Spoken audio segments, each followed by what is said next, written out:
It's the Locked On Podcast Network, your team every day. I'm coming to you after the Boston Celtics lose to the Cleveland Cavaliers. Jesus Christ. Jesus, man. Okay, 102-94. And no Kemba, obviously no Jaylen. Jaylen Brown had surgery. Everything's great. He posted the thumbs up picture on his all social outlets. Brad Stevens afterwards said all the reports out of the surgery were that it went well. So no Jaylen, obviously. No Kemba, no Smart, no Robert Williams. So basically Jayson Tatum and Evan Fournier and everybody else. So it was going to be tougher than usual. But losing to a team that had lost 11 straight, not exactly what Celtics fans had hoped for. Now, the Celtics are known as the NBA slump-busters now because they lost to the Oklahoma City Thunder, who lost 14 straight prior to facing the Celtics, and who have lost 8 straight since facing the Boston Celtics. And so, it's not great here in Celtics land. It's bad, actually. The Celtics are officially the 7th seed.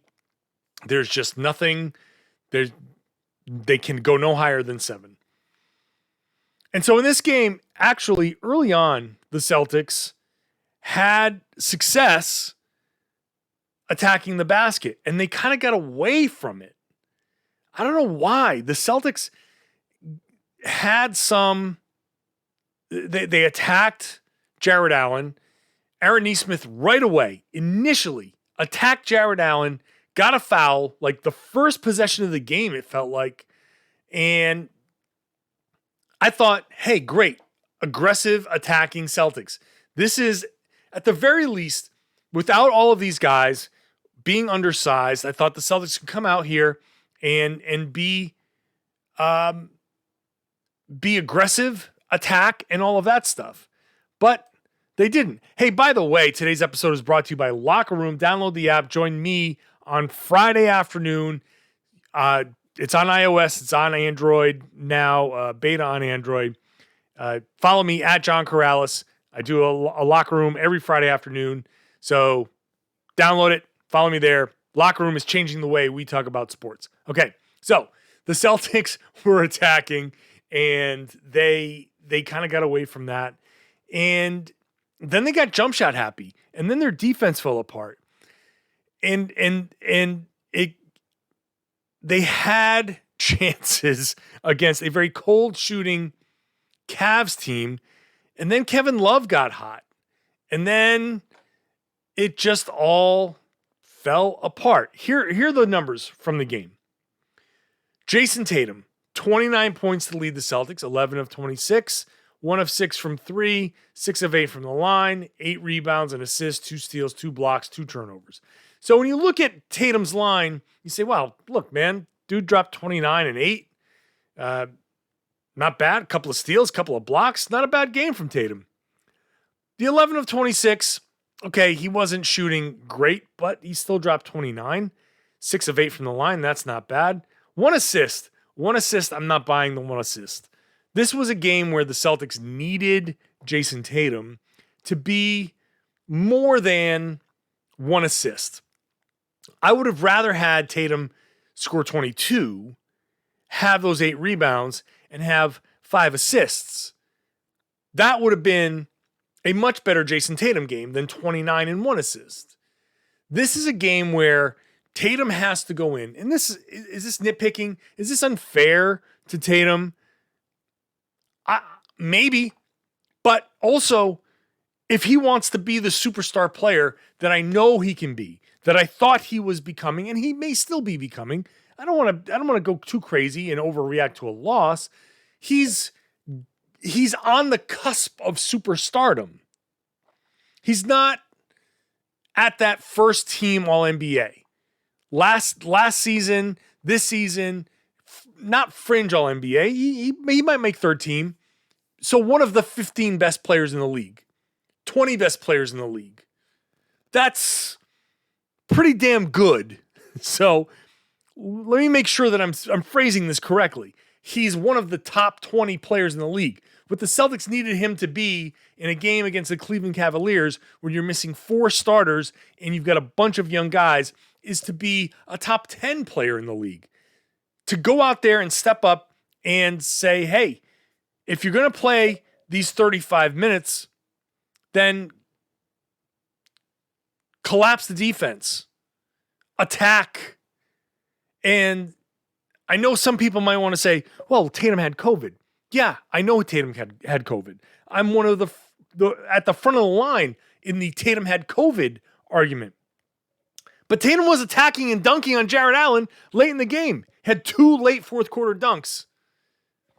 So he had the energy. It was there. Tatum has to attack, drive, and kick in these situations. Create opportunities for your teammates. If you're not creating opportunities for your teammates, then you're not that next level guy. You're a great scorer. You're the tier below. The tier above is next level. Either you're scoring 40 or you're scoring 20-something and dishing a bunch of assists and creating for your teammates. And if you're elite, you're doing both. But I'm not saying Tatum had a bad game. I was expecting Tatum to have a better game, and he should have had a better game. It's the Cavs. So Tatum was fine, but they needed him to be more than fine. Evan Fournier was not fine, but basically coming back down to earth shooting. 15 points, 6 of 20 shooting, 3 of 9 from 3, 4 rebounds and assists, 2 steals, a block. It is what it is. He had to come back down to earth somehow. And same with Aaron Nesmith. 3 of 10 overall, 0 of 4 from 3. The second leading scorers were Fournier with 15, Peyton Pritchard with 15. But Peyton Pritchard, 5 of 13 overall, 4 of 9 from 3, which means he was 1 of 4 overall from 2. 7 rebounds, 3 assists, a steal. Pritchard was fine. He hit some big shots. He did hit some big shots.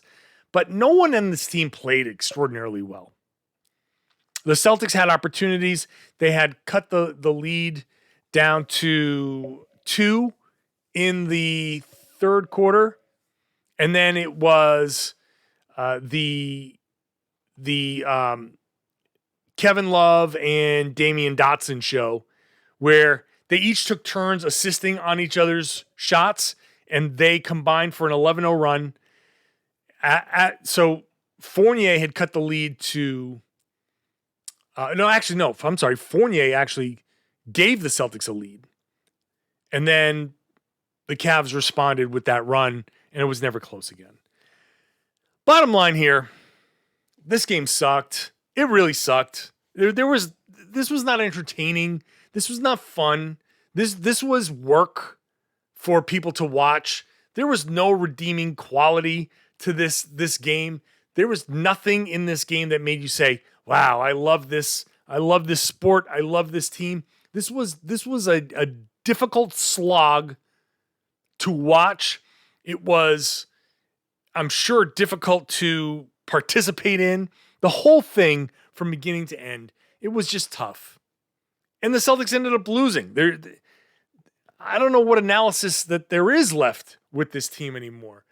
They were way shorthanded. The guys who were there were just kind of meh. The Cavs almost like they played Anderson freaking Varejao in this game. I don't know what to tell you. They're the 7th seed.